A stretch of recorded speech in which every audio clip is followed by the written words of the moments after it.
Hello, നമസ്കാരം, വന്ദനം, വണക്കം.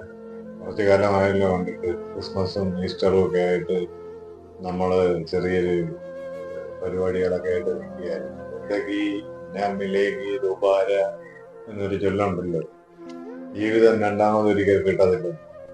അതുകൊണ്ട് ഇന്നലെയുടെ കണക്കുകളും നാളത്തേക്കുള്ള കണക്കുകൂട്ടലുകളും ഒക്കെ ആയിട്ട് കഴിയുന്നതിനെ കാട്ടി നമ്മുടെ അന്നുള്ള കാര്യങ്ങൾ നടക്കട്ടെ എന്നുള്ള രീതിയിൽ മുമ്പോട്ട് പോവുകയാണ്. പിന്നെ അങ്ങനെ കണ്ട് എല്ലാവരും ക്രിസ്മസും ന്യൂ ഇയറും ഒക്കെ ആഘോഷിച്ചു. കേട്ടോ, പാട്ട് കേട്ടോ. എന്നിട്ടും നീ എന്നെ അറിഞ്ഞില്ലല്ലോ, എന്നാർദ്ര നയനങ്ങൾ തുടച്ചില്ലല്ലോ, എന്നാത്മവിഭജിക തന്ത്രികൾ മീട്ടും സുന്ദരരാഗമൊന്നും കേട്ടില്ലല്ലോ. സുന്ദരമായ വരികളല്ലേ, സുന്ദരമായ വരികളും സുന്ദരമായ ആലാപനവുമേ. പക്ഷെ ഈ പാട്ട് കേൾക്കുമ്പോഴെല്ലാം പേഴ്സണലി എനിക്കും ഏകദേശം മലയാള സിനിമ ഇഷ്ടപ്പെടുന്ന പ്രേക്ഷകർക്കും ഒക്കെ എനിക്ക് തോന്നുന്നത് ഈ പാട്ട് കേൾക്കുമ്പോൾ ശാലീന സൗന്ദര്യവും ശൈശവത്വവും നിറഞ്ഞ മുഖഭാവമുള്ള, എങ്കിലും എപ്പോഴും കണ്ണുകളിൽ ഒരു ദുഃഖഭാവം, സ്ഥായിയായിട്ടുള്ളൊരു ദുഃഖഭാവമുള്ള റാണി പത്മിനിയാണ് ഓർമ്മകളിലേക്ക് ഓടിയിരുന്നത്. റാണി പത്മിനിയെ കുറിച്ച് പറയുമ്പോൾ ഏകദേശം 5 വർഷം മാത്രം 1981 മുതൽ 86 വരെ മലയാള സിനിമയിലുണ്ടായിരുന്ന, വളരെ ചുരുങ്ങിയ കാലം ഉണ്ടായിരുന്നു. 61 സിനിമകൾ അഭിനയിച്ച് ഏകദേശം നല്ല ഒരു അഭിനേതാവും അഭിനേത്രിയും അതിനോടൊപ്പം തന്നെ ധാരാളം അനുവാചകരെയും സൃഷ്ടിച്ചൊരു നടിയായിരുന്നു. പക്ഷേ എന്ത് ചെയ്യാം, കാലം അവർക്കായിട്ട് കരുതി വെച്ച ഒരു വല്ലാത്ത വിധിയായിരുന്നു. മലയാള സിനിമയുടെ ചരിത്രത്തിൽ തന്നെ ഏറ്റവും ക്രൂരവും മൃഗീയവുമായ, മ്ലേച്ഛമായ, മൃഗീയ തുല്യമായ ഒരു കൊലപാതകം, അത് സ്വന്തം അമ്മയുടെ മുന്നിൽ വെച്ച് കൂട്ടബലാത്സംഗത്തിന് ഇരയായി മരിക്കുകയായിരുന്നു അവര്. അപ്പൊ നമുക്കിന്നിപ്പോ അവരെ കുറിച്ച് ഒന്ന് ഓടിച്ചു നോക്കാം, അവരുടെ ജീവിതവും മരണവും. ജീവിതത്തിനെ കുറിച്ച് പറയുകയാണെങ്കിൽ അവരുടെ അമ്മ ഒരു ഇന്ദിരാദേവി തിരുവനന്തപുരംകാരിയായിരുന്നു. നല്ല സൗന്ദര്യമൊക്കെ ഉള്ള സ്ത്രീയായിരുന്നു. അന്നത്തെ കാലത്ത് മറ്റു പലരെയും പോലെ സിനിമാ രംഗത്ത് പ്രസിദ്ധയാകണം എന്ന് ചിന്തിച്ച ഒരു സ്ത്രീയായിരുന്നു. അതിനായിട്ട് ഇവര് തിരുവനന്തപുരത്ത് നിന്ന് മദിരാശിയിലേക്ക് ചേക്കേറി. മദിരാശി പട്ടണത്തിലാണല്ലോ സിനിമയുടെ ഒട്ടുമിക്ക ആൾക്കാരും നിൽക്കുന്നത്. അപ്പൊ മദിരാശി പട്ടണത്തിൽ ചേക്കേറി അവിടെ ഒരു ഡബിങ് ആർട്ടിസ്റ്റ് ആയിട്ട് ഒരു സ്ഥാപനത്തിൽ ജോലിക്ക് കയറി. ഒരു സിനിമയിൽ വലുതായിട്ട് ക്ലച്ച് പിടിച്ചില്ല എങ്കിൽ പോലും അവിടെ നിന്ന് പോകാനായിട്ടൊരു ബേസ് ആവശ്യം ഉണ്ടായിരുന്നുകൊണ്ട് അവര് കണ്ടെത്തിയത് ചൗധരി എന്ന ആളിനെയാണ്. അപ്പൊ ചൗധരിയുമായിട്ട് അവിടെ ജീവിതം തുടങ്ങി. അങ്ങനെ മുമ്പോട്ട് പോകുമ്പോൾ ചൗധരിയിൽ നിന്ന് ഇവര് ഗർഭിണിയായി കുട്ടിയെ പ്രസവിക്കുന്നു. ആ കുട്ടി സുന്ദരിയായ ഒരു പെൺകുട്ടിയാണ്, റാണി പത്മിനി എന്ന് പേരിട്ടു. മദ്രാസിൽ തന്നെ റാണിയുടെ വിദ്യാഭ്യാസവും നല്ല സംസ്കാരത്തിനുടമയായിട്ട് തന്നെയാണ് റാണി വളർന്നത്. പക്ഷേ ഈ അമ്മയുടെ മനസ്സിൽ എപ്പോഴും ആഡംബരത്തിനോടും മറ്റുമുള്ള അമിതമായൊരു ഭ്രമമുണ്ടായിരുന്നു ഈ നിരയുടെ മനസ്സിൽ. അപ്പൊ അതുകൊണ്ട് തന്നെ തനിക്ക് എത്തിപ്പിടിക്കാൻ പറ്റാത്ത ഉയരങ്ങളിൽ സിനിമയിലെ നായിക എന്നുള്ള ആ ഒരു പദത്തിലേക്ക് എത്തിച്ചേരാൻ പറ്റാത്തത് കൊണ്ട് തന്റെ മകളിലൂടെ അതിലേക്ക് എത്തിച്ചേരാമെന്നുള്ള കണക്കുകൂട്ടലിൽ പുള്ളിക്കാരി മകളെയും കൊണ്ട് ബോംബെക്ക് വണ്ടി കയറി. ബോംബെയിൽ എന്നപ്പോഴാണ് ഹിന്ദി സിനിമയിൽ അഭിനയിക്കാൻ ചെന്നപ്പോഴാണ് ഹിന്ദി സിനിമയടക്കം അവിടെ പോലീസിങ്ങും പൊളിറ്റീഷ്യൻസും എല്ലാവരും അവിടുത്തെ അധോലോക നായകന്മാരുടെ ശാസനകൾക്കനുസരിച്ച് ജീവിക്കുന്നവരാണ്. അവിടെ മുമ്പോട്ട് നീങ്ങത്തില്ല. അവര് പറയുന്നത് കേട്ടില്ല എങ്കിൽ ശരീരം അരിപ്പയായി ഏതെങ്കിലും തെരുവോരത്ത് കിടക്കേണ്ടി വരും എന്നുള്ളത് മനസ്സിലായപ്പോഴത്തേക്ക് രാമായൺ അവിടെ നിന്ന് വീണ്ടും മകളുമായിട്ട് തിരിച്ച് മദ്രാസിൽ വന്നു.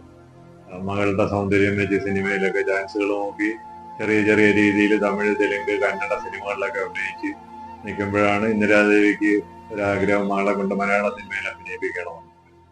അങ്ങനെ ഇവര് മലയാളത്തില് ചാൻസിന് വേണ്ടി ശ്രമം തുടങ്ങി. അങ്ങനെ 1981 കഥയറിയാതെ എന്ന് പറയുന്ന സിനിമയിൽ റാണി പത്മിനി വന്നത്. അപ്പോ റാണി പത്മിനി ശ്രദ്ധിക്കപ്പെട്ടു.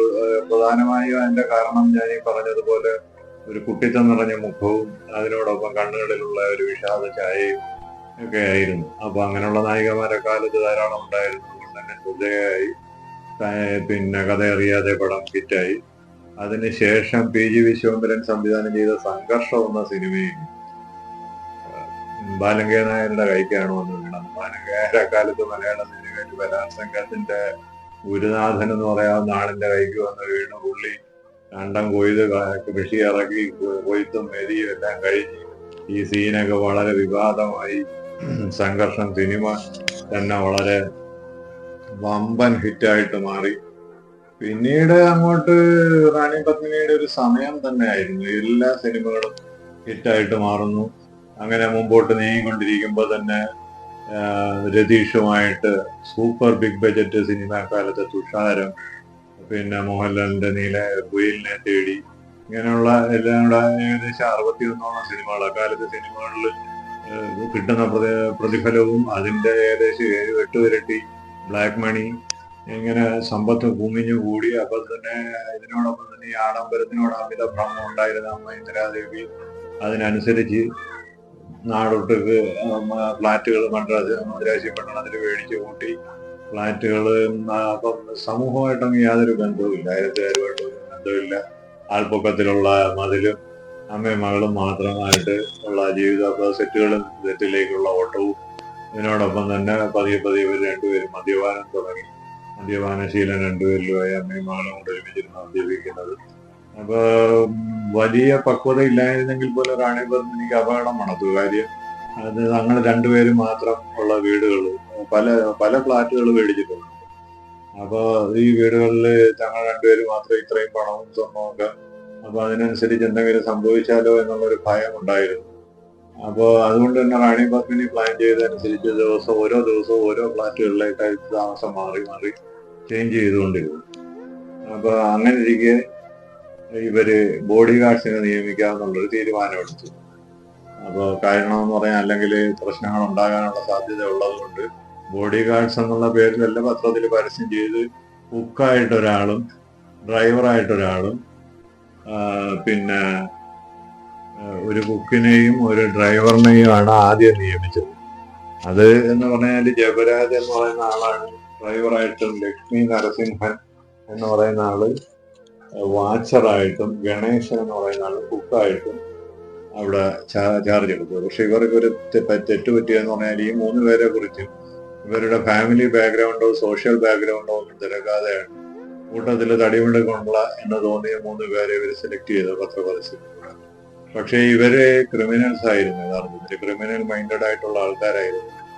അപ്പോൾ ഇവര് തന്നെ അകത്തമ്മയും മകളും സന്ധ്യയ്ക്ക് മദ്യപാനം തുടങ്ങി. ഇവര് പുറത്ത് ഔട്ട് ഹൗസിൽ മദ്യപാനം. സ്വാഭാവികമായിട്ടും അമ്മയും മകളെയും കൊന്ന് ഈ പണവും സ്വർണവും എല്ലാം കവർന്നെടുക്കാമെന്നുള്ള ധാരാളം സ്വർണവും പണവും, പിന്നെ അതിനോടൊപ്പം ഇമ്പോർട്ടഡ് കാറുകൾ. അക്കാലത്തെ ഇമ്പോർട്ടഡ് കാറുകളിലെ ഏറ്റവും പ്രധാനപ്പെട്ട കാറുകളെല്ലാം റാണി പത്മിനിയുടെ വകയായിരുന്നു.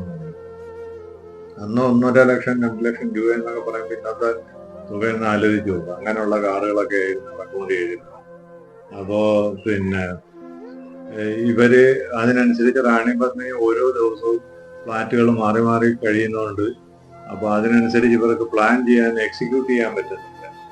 അതിന് ഈ 3 ക്രിമിനൽസ് കൂടെ ചേർന്ന് ഇതിൽ ഏത് ഫ്ലാറ്റിൽ താമസിച്ചാലും അവിടെ വർക്കൗട്ട് ചെയ്യിക്കാൻ പറ്റിയ രീതിയിലുള്ള പ്ലാൻ ചെയ്തു. ഒരു ദിവസം ഇതാണെങ്കിൽ മദ്യപാനം നടന്നുകൊണ്ടിരിക്കുക. റാണി പത്മിനി തണുത്ത വെള്ളം എടുക്കാൻ വേണ്ടി കിച്ചണിലേക്ക്, ഇതെല്ലാം പോലീസ് ഭാഷ്യങ്ങളാണ്, കിച്ചണിലേക്ക് പോയിട്ട് തിരിച്ചു വരുമ്പോൾ കാണുന്നത് ഇവര് ഈ കിച്ചണിലേക്ക് റാണി പത്മിനി പോയത് ഈ അമ്മയെ ഇന്ദിരാദേവിയെ ഇവര് 3 പേരൂടെ പതിയിരുന്ന് ആക്രമിക്കുകയായിരുന്നു. കത്തിക്ക് കുത്തി 3 പേരുടെ കുത്തി 17 കുത്തുണ്ടായിരുന്നു ശരീരത്തിൽ. അപ്പൊ റാണി പത്മിനി തിരിച്ചു വന്നപ്പോൾ കാണുന്ന രക്തത്തിൽ കുളിച്ച് കിടന്ന് പിടയുന്ന അമ്മയാണ്. അപ്പൊ പൊക്കിയെടുക്കാനുള്ള ശ്രമത്തിനിടയ്ക്ക് അവർ കണ്ടു ഇങ്ങനെ പതിയിരിക്കുന്ന ബാക്കിയുള്ള 3 പേര് ഓരോ കസേരയുടെയൊക്കെ പുറകിലായിട്ടിരിക്കുന്ന. അവര് എഴുന്നേറ്റ് വന്ന് റാണി പത്മിനിയെ കുത്തി. റാണിയുടെ ശരീരത്തിനും 17 കുത്തായിരുന്നു.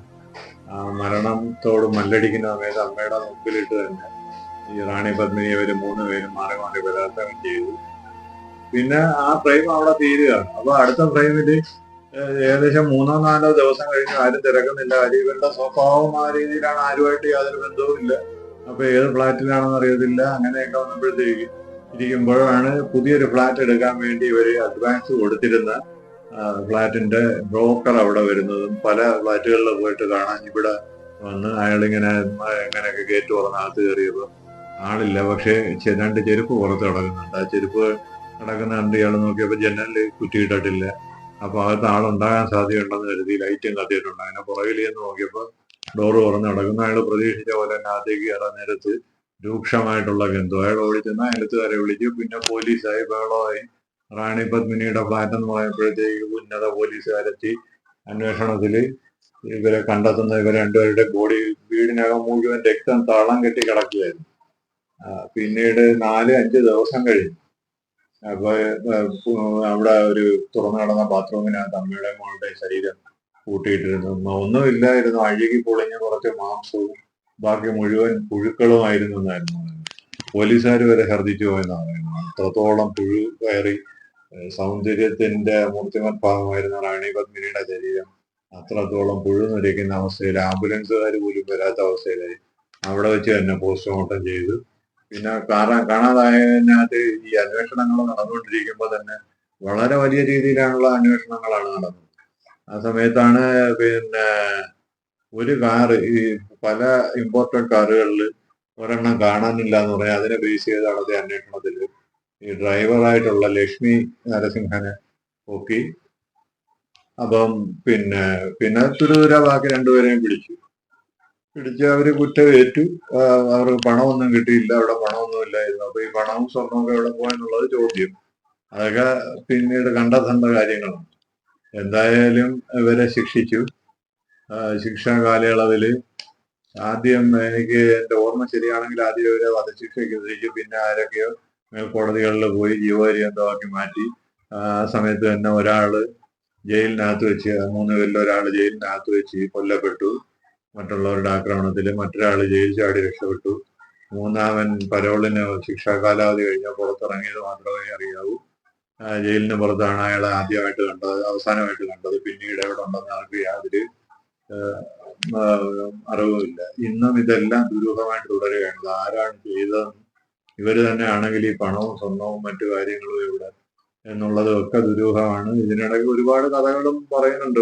അതിന് പോലീസ് ഭാഷ്യങ്ങൾ, കൃത്യമായിട്ടുള്ള തെളിവുകൾ അക്കാലത്ത് ഇല്ലായിരുന്നു. പിന്നെ ഇത്രത്തോളം അറിയപ്പെടുന്ന ഒരു നടിയാകുമ്പോൾ പല വിധത്തിലുള്ള കഥകൾ ഇങ്ങനെ പറയും. അപ്പൊ അതിനകത്ത് പ്രധാനമായിട്ട് പറയുന്നത് മദിരാശിപട്ടണം ഭരിച്ചിരുന്ന ഒരു കോൺട്രാക്ടറുമായിട്ട് അമ്മയ്ക്കും മകൾക്കും വഴിവിട്ട ബന്ധമുണ്ടായിരുന്നു. അയാളുടെ മകനെ വിവാഹം കഴിക്കാൻ വേണ്ടി അയാളുടെ മകനിൽ നിന്ന് ഗർഭിണിയായ റാണി പത്മിനി ക്ലെയിം ചെയ്യുകയും അയാളെ ഭീഷണിപ്പെടുത്തുകയും ഗർഭ സത്യാഗ്രഹം ഇരിക്കുമെന്ന് ഭീഷണിപ്പെടുത്തിയെന്ന് പറയുന്നു. അപ്പൊ അയാൾ നൽകിയ കൊട്ടേഷൻ പ്രകാരമാണ് ഇത് നടപ്പിലാക്കിയതെന്ന് പറയുന്നു. എന്തായാലും അങ്ങനെ മലയാള സിനിമ കണ്ട ഏറ്റവും സൗന്ദര്യ ഉള്ള നടിമാരിൽ ഒരാളായ റാണി പത്മിനി സിനിമയുടെ ചരിത്രത്തിൽ തന്നെയുള്ള ഏറ്റവും ഭീകരമായ ഒരു കൊലക്കിരയായി തീർന്നു. അപ്പം നമുക്ക് ഇനിയിപ്പോ കാര്യം, ഞാനിത് പെട്ടെന്ന് പറഞ്ഞു തീർക്കാൻ ശ്രമിച്ചെന്ന് പറയാൻ സമയം 10 മിനിറ്റ് കഴിഞ്ഞു. അപ്പൊ എങ്ങനെ പെട്ടെന്ന് തീർക്കാൻ വേണ്ടിയായിരുന്നു. എനിഹാവ്, അപ്പൊ ഇഷ്ടപ്പെട്ടെങ്കിൽ വേണ്ട കാര്യങ്ങൾ വേണ്ട രീതിയിൽ ചെയ്യുക. അപ്പൊ അടുത്ത വീഡിയോ ആയിട്ട് പാക്കവരേക്കും തിരുമ്പി പാക്കവരേക്കും വണക്കം, വന്ദനം. ഓക്കെ.